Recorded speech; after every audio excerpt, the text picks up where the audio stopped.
Hello everyone, welcome back to the channel. HO theory हमने समझ लिया है, हेक्सर-रोलन थ्योरी। अब हम उसका इलस्ट्रेशन देखेंगे जिसके लिए आप लोग वेट कर रहे थे। Let's have a look diagram पे। The HO theory is illustrated in the figure. The left panel of the figure shows the production frontier of nation 1 and nation 2।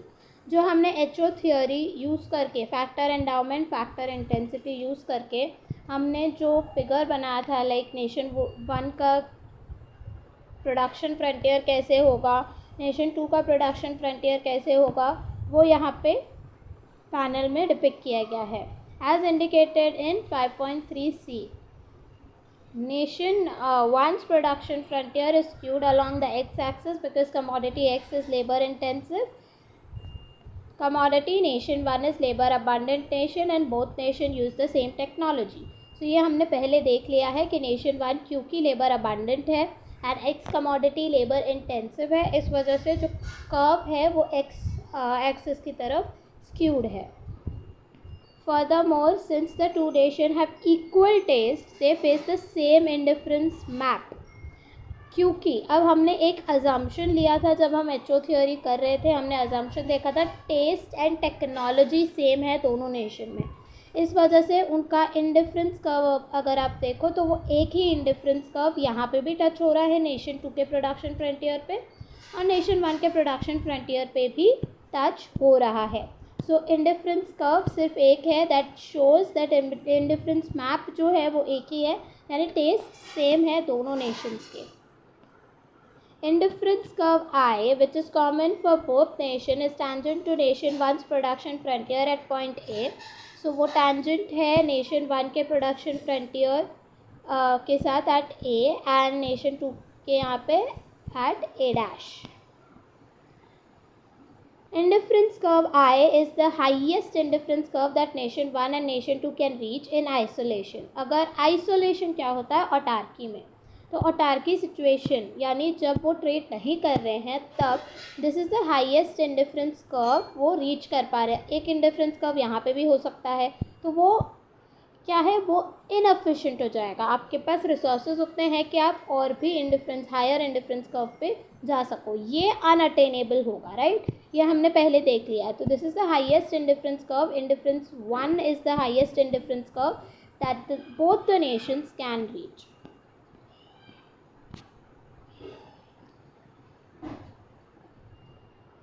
And point A and A dash represent equilibrium point of production and consumption in absence of trade. So ये जो है, ये A and A dash जो है वो point production and consumption, A पे nation 140 units respectively X and Y के consume भी कर रहे हैं, produce भी कर रहे हैं। Same way for nation 2, वो produce and consume दोनों इसी point पे कर रहे हैं। Note that although we assume that the two nations have identical taste, indifference map यानी टेस्ट सेम है जो डिपिक्ट किया जाता है थ्रू इंडिफरेंस मैप सेम है, two nation need not be on the same indifference curve in isolation and end up on the same indifference map with trade. ज़रूरी नहीं है कि वो ऑटार्की सिचुएशन में या आइसोलेशन में वो एक ही इंडिफरेंस कर्व पे हो, वो एंड अप ट्रेड के बाद एक ही इंडिफरेंस मैप पे कर सकते हैं। We only did so in order to simplify the figure. वो इसीलिए करे ताकि वो वो क्या बोलना चाह रहे हैं, इंडिफरेंस मैप सेम होगा लेकिन ज़रूरी नहीं है कि एक ही इंडिफरेंस कर्व पे हो, वो उसी मैप के किसी और कर्व पे भी दूसरा नेशन इंटरसेक्ट कर सकता है या टैंजेंट हो सकता है। ओनली इंडिफरेंस मैप सेम होना चाहिए, उसमें से कोई भी एक कर्व पे वो लोग टैंजेंट हो सकते हैं। इट शुडंट बी कि वो सेम कर्व पे ही हो। वी ओनली डिड सो, हाँ, सिंपल करने के लिए उन्होंने एक चीज़ की है। The tangency of the indifference curve I at point A and A dash defines the no trade और autarky equilibrium relative commodity price of P A in nation 1 and P A dash in nation 2। तो ये जो है, जहाँ पे ये slope, हम क्या बोलते थे अब तक, हमने यही बोला कि रिलेटिव कमोडिटी प्राइस कहाँ पे होता है, जहाँ पे वो टैंजेंट हो और वहाँ का स्लोप। सो यहाँ पे P A would be the slope, यहाँ पे P A dash would be the slope. If you remember, हमारा कौन सा ज़्यादा होगा, पी ए डैश ज़्यादा होगा कि पी ए ज़्यादा होगा, आइए देखते हैं। हम नॉर्मली कैसा करते हैं उस बेसिस पे हम डिटरमाइन करेंगे। Since PA is less than PA dash, the nation 1 has comparative advantage in commodity X and nation 2 has comparative advantage in commodity Y. यानी कि PA will be less than PA dash क्योंकि यहाँ पे higher होगा as we come this side, X बढ़ाते जाएंगे Y को कम करते जाएंगे तो ये क्या होता जाएगा, ये वैल्यू बढ़ती जाएगी। सिमिलरली फॉर दिस पॉइंट, तो पी ए जो होगा वो पी ए लेस देन होगा पी ए डैश के।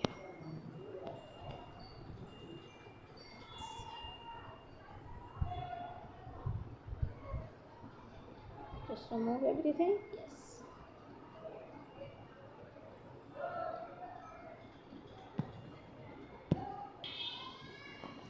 So पी ए जो है वो लेस देन है पी ए डैश के, यानी P X by P Y in nation 1 is less than P X by P Y in nation 2। क्योंकि P X by P Y relative commodity price of x is less in nation 1, तो nation 1 will have comparative advantage in X commodity and nation 2 in Y commodity. So nation 1 has comparative advantage in X, nation 2 has comparative advantage in Y. The right panel shows with trade. अब right hand side पे with trade पे आते हैं। Right panel shows that with trade nation 1 specializes in production of commodity X, nation 2 specializes in production of commodity Y. So with trade nation 1 जो है वो specialise कर रहा है इन कमोडिटी एक्स, यानी एक्स ज़्यादा बना रहा है, वाई भी बना रहा है, इनकम्प्लीट स्पेशलाइजेशन है। एंड जो नेशन 2 है वो वाई ज़्यादा बना रहा है, एक्स कम बना रहा है, लेकिन एक्स भी बोथ इनकम्प्लीट स्पेशलाइजेशन है। And you can see relative commodity price जो है, यानी जो टेंजेंसी है वो दोनों इसी लाइन पे टेंजेंट हो रहे हैं और उसी लाइन पे इंडिफरेंस मैप भी टेंजेंट हो रहा है। सो इससे आपको पता चल रहा है एक ही स्लोप है तीनों चीज़ों का, क्योंकि सी कर्व भी उसी लाइन पे टेंजेंट है, इंडिफरेंस कर्व भी उसी लाइन पे टेंजेंट है और हमारा प्रोडक्शन फ्रंटियर भी कुछ इस तरह उसी लाइन पे टेंजेंट है। तो स्लोप तीनों चीज़ों का उस पॉइंट पे सेम हो जाएगा। अब मैं शॉर्ट में आपको बता देती हूँ, देन हम रीड करेंगे।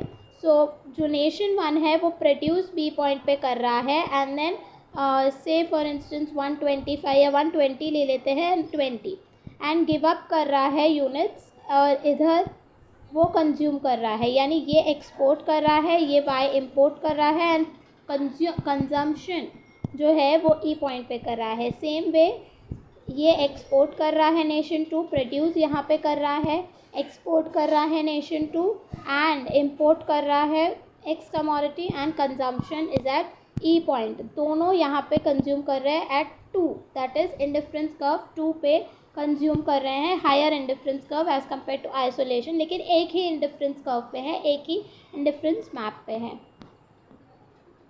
Okay, let's read. Nation 2 specializes in production of Y. Specialization in production proceeds until Nation 1 has reached point B. तो तब तक होता जाएगा जब तक पॉइंट बी पे ना रीच करे, यानी स्लोप दोनों का सेम ना हो जाए। And nation 2 has reach point B dash whether transformation curve of two nation are tangent to the consumption relative price P B. So P B relative price line जो है उसके साथ टेंजेंट ना हो जाए, यानी स्लोप सेम ना हो जाए, तब तक वो जो है प्रोडक्शन में स्पेशलाइज करते रहेंगे।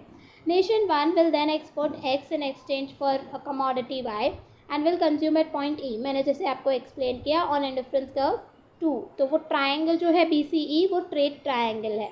On the contrary nation 2 will export Y for X and consume at point E dash which coincides with E. तो वो भी जो है ट्रेड करके पॉइंट ई, जो ई पॉइंट वो सेम पॉइंट है क्योंकि टेस्ट प्रेफरेंसेस सेम है। Note that nation 1's export of commodity X equal nation 2's import of commodity. So ये चीज़ ध्यान में रखना, जितना नेशन 1 एक्सपोर्ट कर रहा है वो होना ही चाहिए, बिकॉज तभी जाके ट्रेड बैलेंस होगा। यानी जितना नेशन 1 एक्सपोर्ट कर रहा है उतना ही नेशन 2 जो है वो इम्पोर्ट कर रहा है, यानी BC is equals to CE dash. और जितना नेशन 2 एक्सपोर्ट कर रहा है उतना ही नेशन 1 इम्पोर्ट कर रहा है। अगर for example nation 1 x commodity 20 units export कर रहा है तो 20 यूनिट्स ही डिमांड है या इम्पोर्ट है bye nation 2। Similarly, Nation 2's export of commodity Y equals Nation 1's import of commodity Y. B dash C dash is equals to CE. At PX, PY greater than PB. अब इसको समझते हैं। इसका मतलब क्या है? PX by PY अगर greater than PB है, ये हमने पहले भी कर लिया है बट एक बार सिर्फ रिवाइज कर रहे हैं। PB हम याद है हम लेते थे 1 एंड ये समझो 2 है, इसका मतलब है x रिलेटिवली ज़्यादा होगा, x की value relation with comparison to PY ज़्यादा होगी, तभी जाके ये वैल्यू बढ़ जाएगी। ये वाली वैल्यू कब बढ़ेगी? जब PX की वैल्यू बढ़ जाएगी तभी जाके वो ग्रेटर होगा PB से। अगर PX ज़्यादा है एंड PY कम है तो क्या होगा? प्राइस ऑफ x ज़्यादा है एज़ कम्पेयर टू PY, तो फिर क्या होगा? जो नेशन 1 है वो ज़्यादा एक्सपोर्ट करना चाहेगा, नेशन 2 कम इंपोर्ट करना चाहेगा। सप्लाई बढ़ गया, डिमांड कम हो गया। Supply is greater than demand तो प्राइस गिरेगा, PX का प्राइस गिरेगा, इवेंचुअली वो PB के इक्वल आ जाएगा। And same goes to vice versa, उल्टा PX बाय PY कम कब होगा? कम तब होगा जब PX की वैल्यू कम होगी। जब PX की वैल्यू कम होगी, रिलेटिवली PX की वैल्यू PY से कम है, जो भी हो PY की वैल्यू बढ़ भी सकती है, इस वजह से वो पूरी वैल्यू कम हो जाएगी। सो रिलेटिवली PX की वैल्यू PY से कम होगी। तब क्या होगा? जब PX की वैल्यू कम है तो नेशन 1 क्या है? नेशन 1 एक्सपोर्ट कम करना चाहेगा, नेशन 2 इंपोर्ट ज़्यादा करना चाहेगा। इस केस में सप्लाई कम है, डिमांड ज़्यादा है। When demand is greater than supply what happens? Price goes up. तो ये प्राइस बढ़ती जाएगी PX की and eventually it will be equal to PB। तो इक्विलिब्रियम ऑटोमेटिकली आ जाएगा। At PX upon PY greater than PB, nation 1 wants to export more.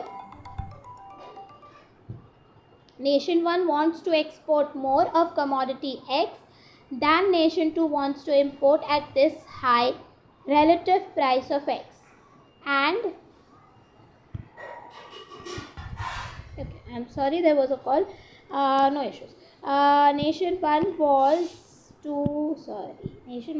to export more, जैसे मैंने आपको एक्सप्लेन किया। Then Nation 2 wants to import at high relative price of X and PX by PY falls, क्योंकि supply is greater than demand तो PX price fall होता है। On contrary, जब less than PB होगा, so Nation 1 wants to export less of commodity X, then Nation 2 wants to import at low relative price. PX by PY will rise towards PB. The tendency of PX by PY could also be explained in terms of Y. तो ये आप Y के terms में भी कर सकते हो, यानी PY by PX कंसिडर करके। दोनों आपको relatively मीनिंग क्या है? वो इक्विलिब्रियम पे ही आप आओगे, eventually you will reach the equilibrium. Also to be noted is that point E involves more of Y but less of X than point A. अगर आप point E देखें तो point E में it is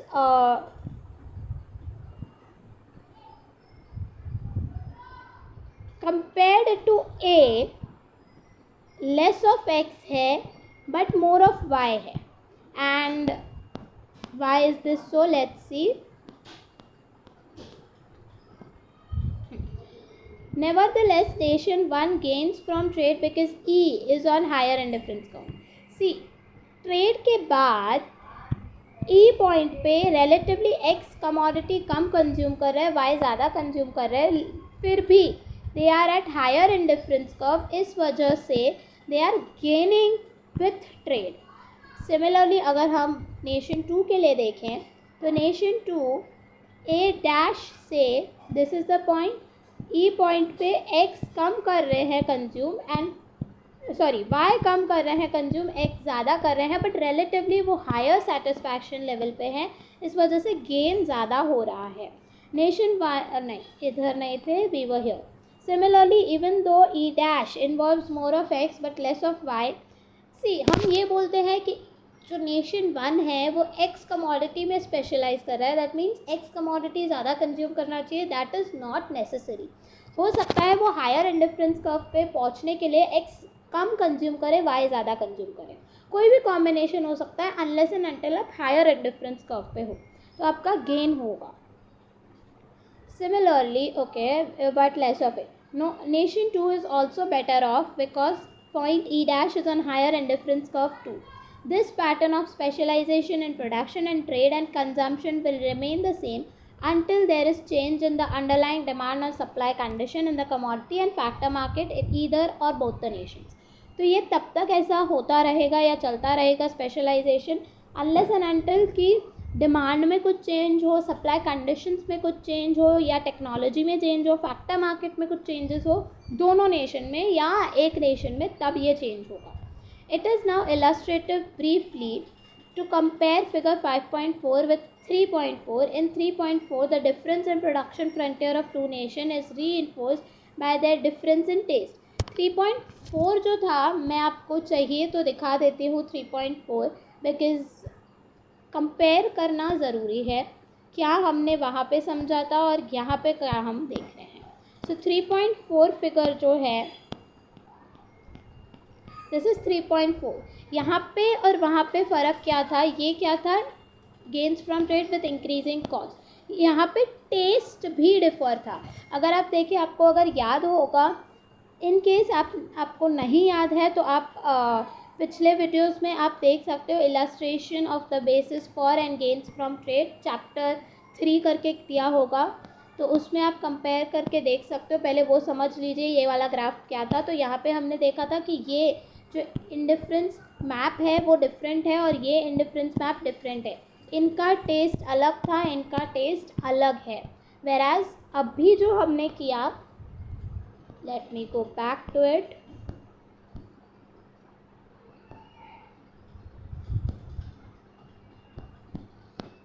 अभी जो हम कर रहे हैं यहाँ पे टेस्ट सेम है, दोनों नेशन के टेस्ट सेम है.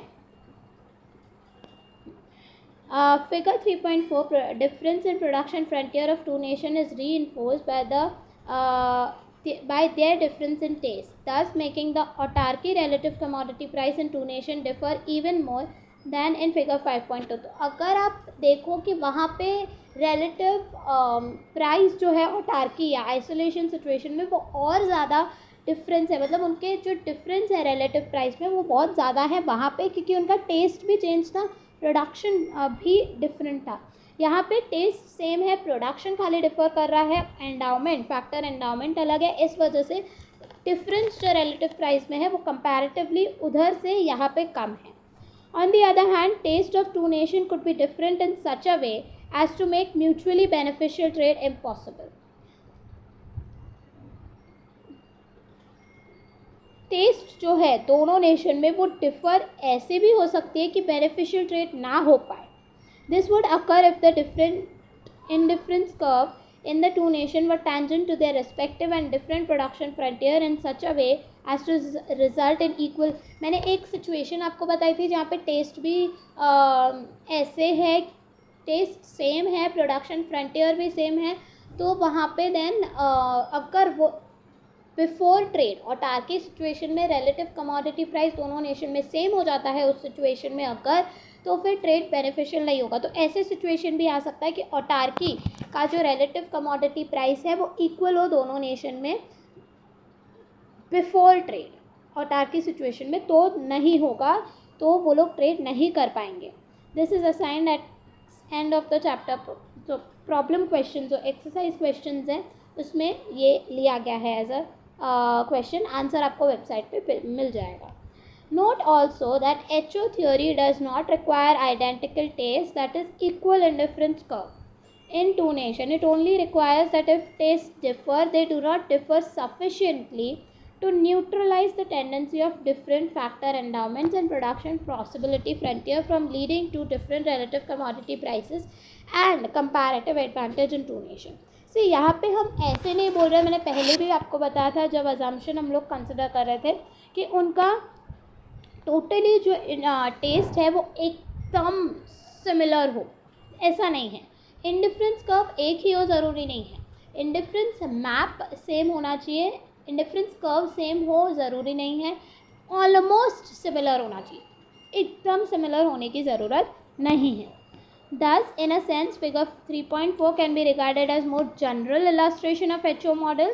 वहाँ पे टेस्ट को भी थोड़ा डिफ़र करके लिया गया है, तो वो जनरल इलस्ट्रेशन है HO का दैन 5.4 केस स्टडी। ओके, ये केस स्टडी के बारे में है, तो you can, if you want to read an these case studies you can read it.